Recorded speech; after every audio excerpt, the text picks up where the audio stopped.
The quantum theory is the theoretical basis of modern physics that explains the nature and behavior of matter and energy on the atomic and subatomic level. The nature and behavior of matter and energy at that level is sometimes referred to as quantum physics and quantum mechanics. German physicist Max Planck published his groundbreaking study of the effect of radiation on a black-body substance, and the quantum theory of modern physics was born. Through physical experiments, Planck demonstrated that energy, in certain situations, can exhibit characteristics of physical matter.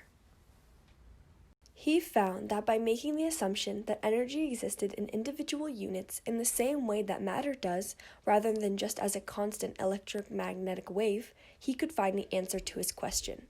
The existence of these units became the first assumption of the quantum theory.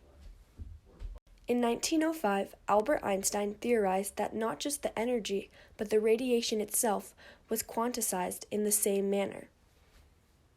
In 1924, Louis de Broglie proposed that there is no fundamental difference in the makeup and behavior of energy and matter on the atomic and subatomic level. Either may behave as if made of either particles or waves. This theory became known as the principle of wave-particle duality. Elementary particles of both energy and matter behave depending on the conditions, like either particles or waves. In 1927, Werner Heisenberg proposed that precise simultaneous measurement of two complementary values, such as the position and momentum of a subatomic particle, is impossible. Contrary to the principles of classical physics, their simultaneous measurement is inescapably flawed. The more precisely one value is measured, the more flawed one will be the measurement of the other value. This theory became known as the uncertainty principle. The two major interpretations of the quantum theory's implications for the nature of reality are the Copenhagen interpretation and the many worlds theory.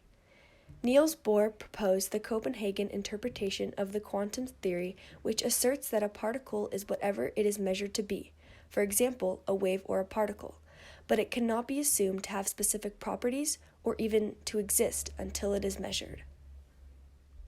In short, Bohr was saying that objective reality does not exist. This translates to a principle called superposition that claims that while we do not know what the state of any object is, it is actually in all possible states simultaneously as long as we don't look to check. Although scientists throughout the past century have balked at the implications of the quantum theory, Planck and Einstein among them, the theory's principles have repeatedly been supported by experimentation, even when the scientists were trying to disprove them. The quantum theory and Einstein's theory of relativity form the basis for modern physics. The principles of quantum physics are being applied in an increasing number of areas, including quantum optics, quantum chemistry, and quantum computing. Today, the most precise clocks in the world, atomic clocks, are able to use principles of the quantum theory to measure them. They monitor the specific radiation frequency needed to make electrons jump between energy levels.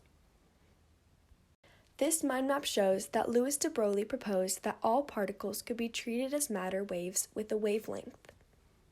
Schrödinger's equation can also be solved to yield a series of wave functions, each of which is associated with an electron binding energy. The square of the wave function represents the probability of finding an electron in a given region within the atom. The Heisenberg uncertainty principle states that we can't know both the energy and position of an electron. Therefore, as we learn about the electron's position, we know less about its energy and vice versa. Electrons have a property called spin, and an electron can have one of the two possible spin values, spin up or spin down. Any two electrons occupying the same orbital must have opposite spins.